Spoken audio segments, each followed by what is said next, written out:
இந்த இனிய விழாவிலே பங்கேற்பதற்கு ஒரு வாய்ப்பை அளித்த என்னுடைய அன்பு சகோதரர் தங்கர் பச்சான் அவர்களுக்கு முதல்ல என்னுடைய நன்றியை தெரிவித்துக் கொள்கிறேன்.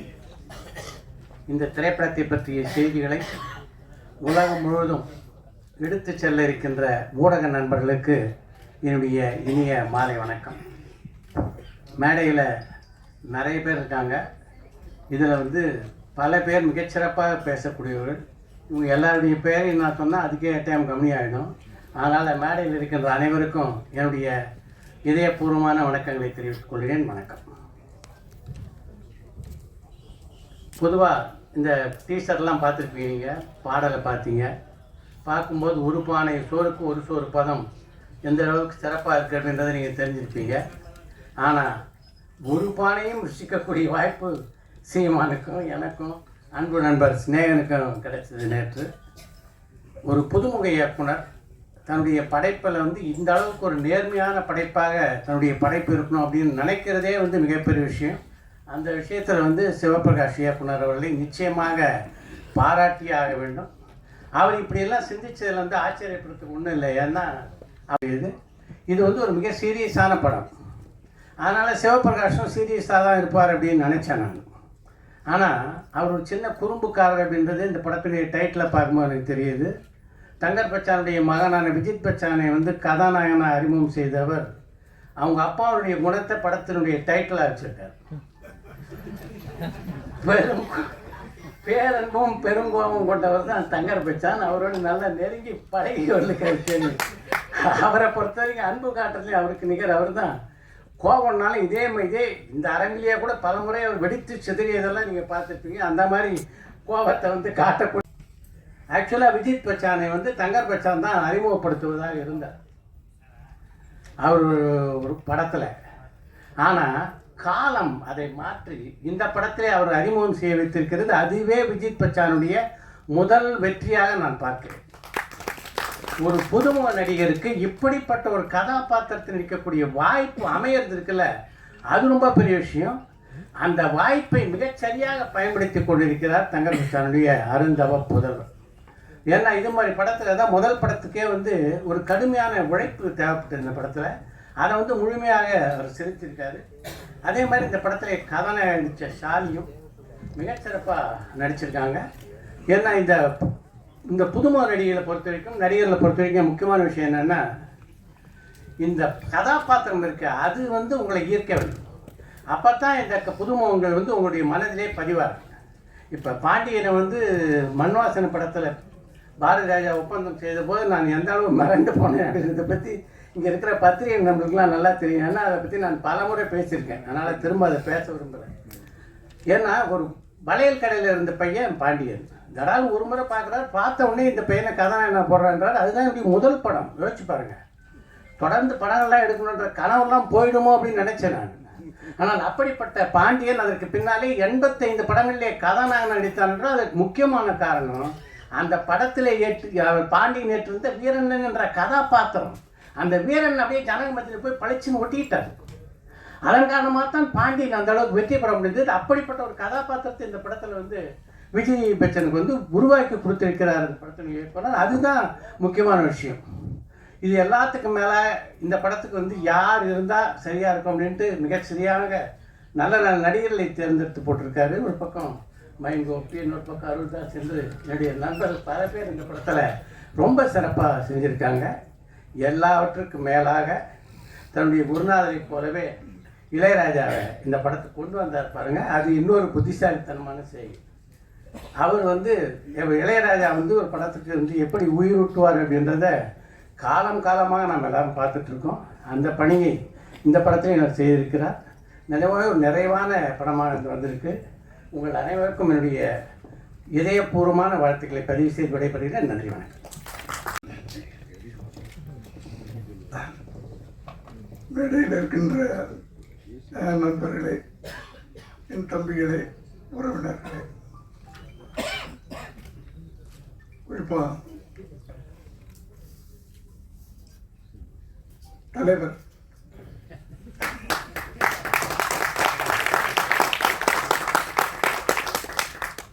எல்லோருக்கும் என்னுடைய மீடியா நண்பர்களே, சினிமாவை நேசிக்கக்கூடிய அனைவருக்கும் என்னுடைய மாலை வணக்கம். என்னை உடனே கூப்பிட்டதுக்காக பச்சன் சார்,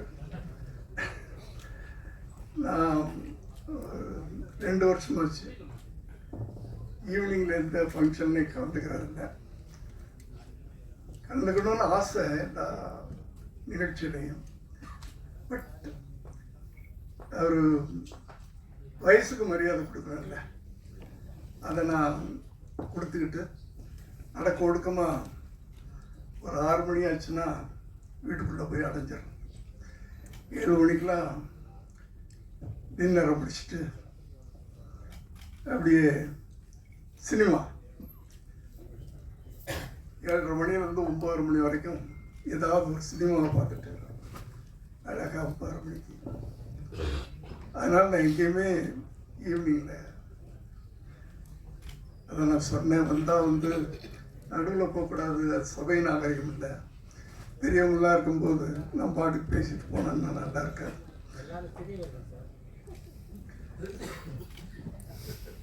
நான் உயரத்தில் சொல்றேன், பல விஷயங்கள் அடங்கியிருக்கு. என்னோட பெரியவங்களாம் இங்கே இருக்கிறாங்க. தலைவர்கள்லாம் இருக்கும்போது தொண்டர்கள் சின்னவங்க தாமா.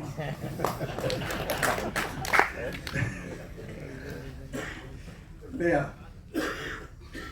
அதனால தங்கர் பச்சன் அவர்களுக்கு என்னுடைய நன்றியை தெரிவிக்கிறேன். ஒரு நல்ல ஒரு எப்படின்னு சொல்றது தெரியல, அந்த நினைப்பு இருக்கிறதில்ல. தங்கர் பச்சன் அவர்கள் எல்லாருக்கும் தெரியும், ஒரு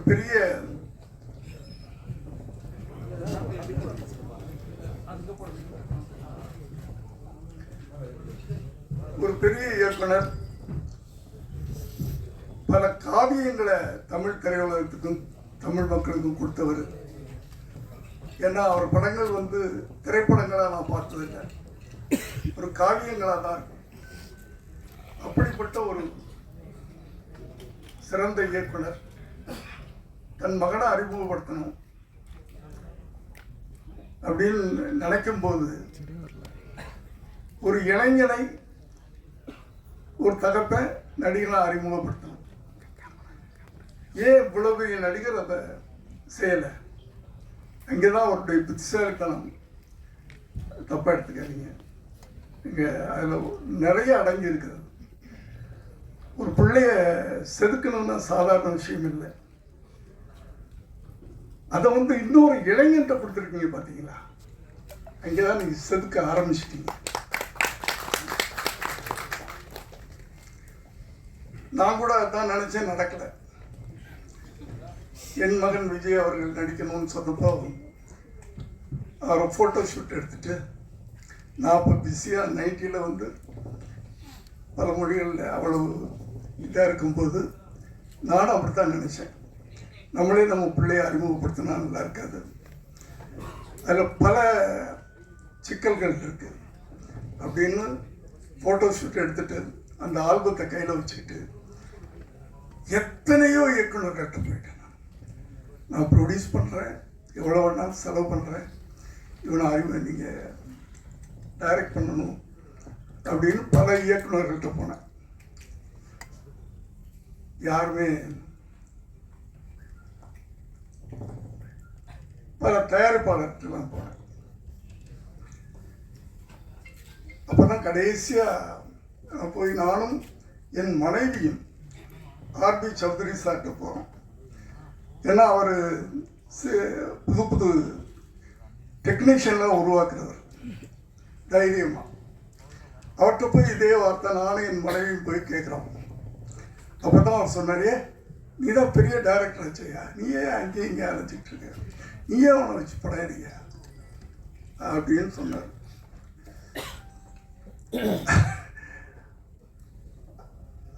அதனால தான் நான் கட்டாயமாக அவரை நானே வச்சு படம் எடுக்கக்கூடிய ஒரு சூழ்நிலை உருவாச்சு. ஆனால் தங்கர் பச்சான் அவர்கள் ரொம்ப அழகான வேலையை பண்ணியிருக்கிறாரு. ஒரு இளைஞனை அறிமுகப்படுத்தணும், அந்த இளைஞர்கள் மத்தியில் போய் ஒரு நடிகனாக பச்சக்குன்னு நெஞ்சில் நிற்கணும். அப்படின்னா இன்னொரு இளைஞன் அந்த இளைஞனை உருவாக்கணும் அப்படின்னு நினச்சி அந்த பொறுப்பை கொடுத்துருக்கிறாரு.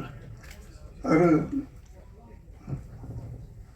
பாலு மகேந்திரா அவருடைய பட்டை தீட்டப்பட்டவர் அப்படின்னு சொல்கிறாங்க. எனக்கு அவர் பழக்கம் இல்லை. இருந்தாலும் அவர் இந்த படத்தின் மூலம் முதல்ல ஒரு இயக்குனர் சங்கத்தில் அதன் மூலமாக கூட நான் ஆசைப்படுறேன். அந்த இயக்குனர் வெற்றி பெற வேண்டும். முதல்ல ஒரு இயக்குனர் அவர் வெற்றி பெற வேண்டும்னு ஆசைப்படுறேன். வெற்றி அடைஞ்சிட்டாருன்னு படம் பார்த்தவங்க சொன்னாங்க என்கிட்ட. ரொம்ப ரொம்ப அழகாக அந்த படத்தை பண்ணியிருக்காருன்னு சொன்னாங்க. கேள்விப்படும் போதே சந்தோஷமாக இருந்துச்சு. அடுத்து ஹீரோ, அதாவது ஒரு தகப்பனுடைய கனவு தன் பிள்ளை அப்படி வரணும் இப்படி வரணும். ஆனால் இவர் தன் பிள்ளையுடைய கனவை நிறைவேற்றுறதுக்காக இந்த ஒரு ப்ராஜெக்டை அவர் ஆரம்பித்து பண்ணியிருக்கிறாரு. அவருக்கு என்னுடைய வாழ்த்துக்களை தெரிவிச்சுக்கிறேன். அந்த தம்பி இந்த திரையுலகத்தில் ஒரு பெரிய கலைஞராக வரணும், உருவாகணும் அப்படின்னு நான் வந்து வாழ்த்துறேன். மற்றபடி இதில் சப்போர்ட்டிங் கேரக்டர்ஸ் அப்படின்னு சொன்னால் நிறைய பேர் இருக்காங்க. ரொம்ப அழகாக எல்லாரையுமே புதுமுகம் போடாமல் சப்போர்ட்டிங்லாம் ரொம்ப முக்கியம். ஒருத்தனை தூக்கி நிறுத்தணும்னா பக்கத்தில் இருக்கவங்களாம் சேர்ந்தானே தூக்கி நிறுத்தணும். அப்படி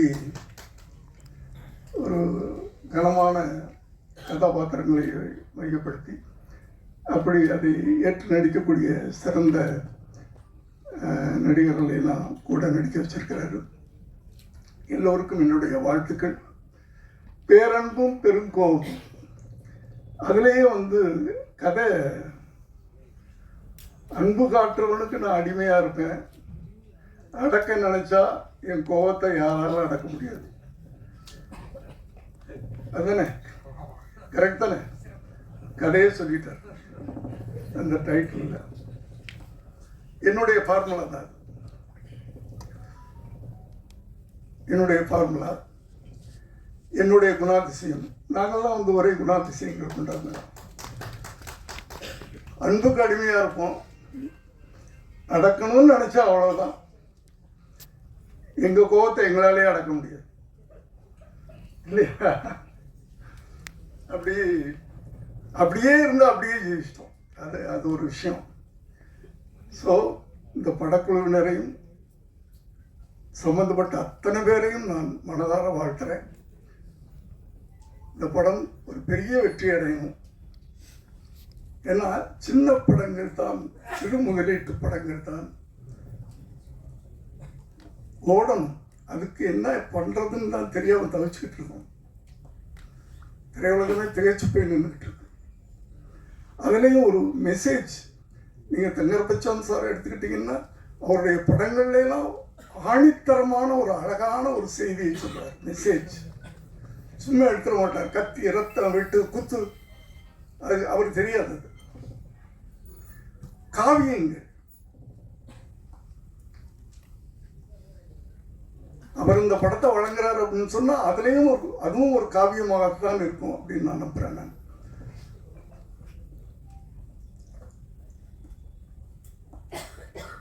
ஏன்னா இப்போ அது போகிற இடங்கள்லாம் நான் சொல்லிட்டு தான் இருக்கிறேன்.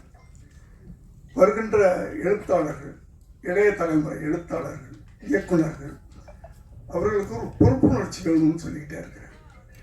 ஏன்னா சினிமான்றது ஒரு பயங்கரமான ஆயுதம், வலிமையான ஆயுதம்.